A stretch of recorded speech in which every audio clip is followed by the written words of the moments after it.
Welcome back to The Line. The Martinez administration plans to expand the work requirement for people who are using the Supplemental Nutrition Assistance Program, or SNAP as it's known. It used to be known as food stamps. The proposed new rules would increase the number of people on SNAP benefits who have to participate in work-related activities, which can include job training. A hearing on the proposal is scheduled next week in Santa Fe and Antoinette. It's going to be a barn burner. SWAP on Wednesday night had an event and a rally that, an event, not so much a rally, that folks were talking about.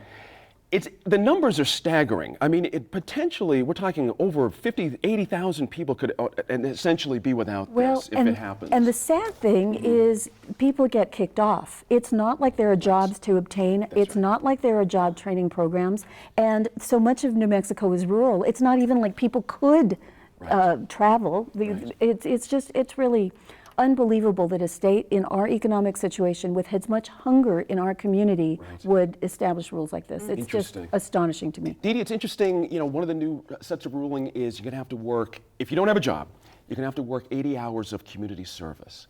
I'd like to know how a single parent pulls that off. If you don't have family to drop your 1 or 2 or 3 kids off at, and what is this, I need some clarity on what means community service. Yes, and they have been very muddled in their administration of the food stamp program in the Human Services Department. And last year, if you remember, the Agriculture Department had to get a court order against them because the benefits were delayed and there was so much bureaucratic entanglement. I mean, it's just a mean-spirited move to remove this waiver when we still have such a high degree, 6.2% unemployment, higher than most states. It's economically ill-conceived because this means turning down millions in federal, these are federal funds, you know, these are not state funds, these are federal funds that we're turning down 10.2 million by this, and that means there's less poured into the economy, into the grocers, into the stores, and with the multiplier effect, they believe that it'll cost the state like 18.3 million in lost stimulus. So it's a bad idea. You know, Rob, the New Mexico Conference of Catholic Bishops is opposed. It gets to Antoinette's point about it's a justice issue in a lot of ways. We have high food insecurity for children, 4th highest in the nation in the last recent report. We've got 4 counties that are deemed by the feds basically upside down, meaning there are more people than there are available jobs. In the reporting, that's only 8% of our population. That's 170,000 people, however, that could lose their benefits from this. Is there a middle ground here you can see in your view? No, I'm going to come across as mean-spirited on this one. You know, if you're getting unemployment benefits, you have to check with Workforce Solutions and show documentation that you're looking for a job. This will affect 17% of the people who are receiving SNAP benefits. If you're a single parent with a child not in school, you're exempt. As a college student, you're exempt. If you're a part-time college student, you're exempt. Pregnant women, exempt. Teenagers in school, exempt. So to me, I think what they're trying to do is to make sure that if you're able-bodied and there should be some carrot and some stick there. But where's the carrot if there's no jobs? And the all I see is that, you know, I'm going back to Antoinette's original point here. If there are no jobs to be had, why are there people being punished? I wouldn't say there are no jobs to be had. Are there enough to, you know, soak up 170,000 people in 4 counties? Then on the other hand, should we just have a program where we hand out SNAP benefits without any kind of no one's proposing that. No one's proposing that. But the other thing too, Gene, is it's not like this has come out of the blue. If Governor Martinez is being mean to the poor, then was Governor Richardson doing this before this this waiver went into effect in 2009? Interesting. Tom, your thought on this when you see this debate? Right, exactly. I know. I love these moments. Turn to Tom. Right. So you know, I'm really kind of split on this because because if I researched it correctly, it's not an expansion. It's just re-implementing what was established by the Clinton administration. Right.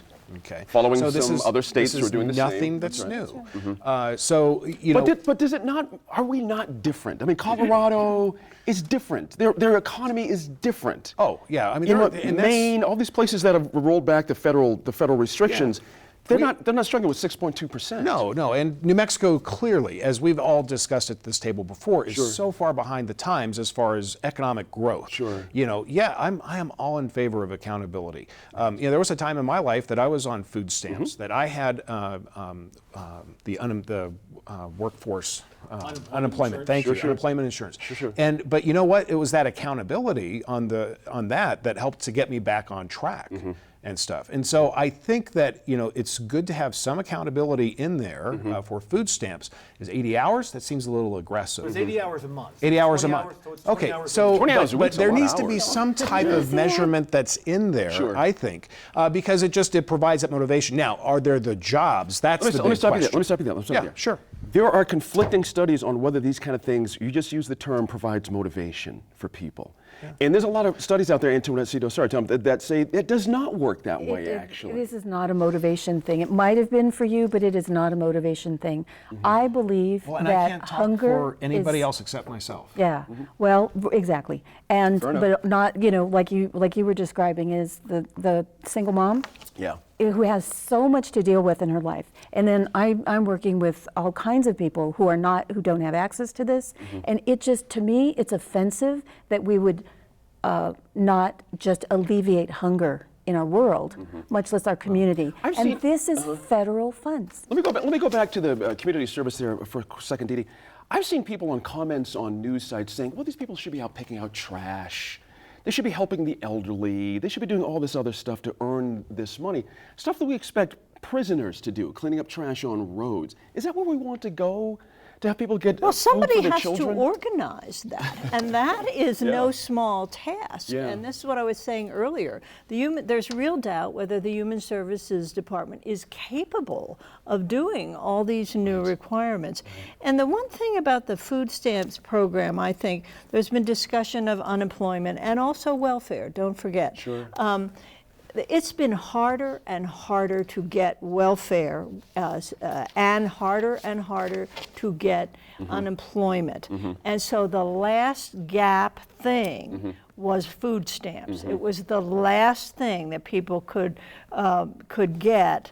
And now it's going to go on the food banks. Right. It's going to be Roadrunner food banks. Exactly. And I just don't see how. Rob, in a perfect world, I hear your point. Absolutely. But the point still stands. Unless this economy starts humming, it seems like the cart's being put way ahead of the horse here, it would seem to me. You know, Well, as long as you're making a good faith effort, if you're able-bodied, if you're making a good faith effort to try to find a job and help, you know, do community service, et cetera, I think this is a good program. I mean, the devil might be in the details of implementation, but I think in theory you want to have people out there trying to do something and trying to better themselves. there you go. Up next, COFD's Child Care Assistance Program is important to single parents who are working or going to school, but some parents say they're having a tough time accessing those benefits.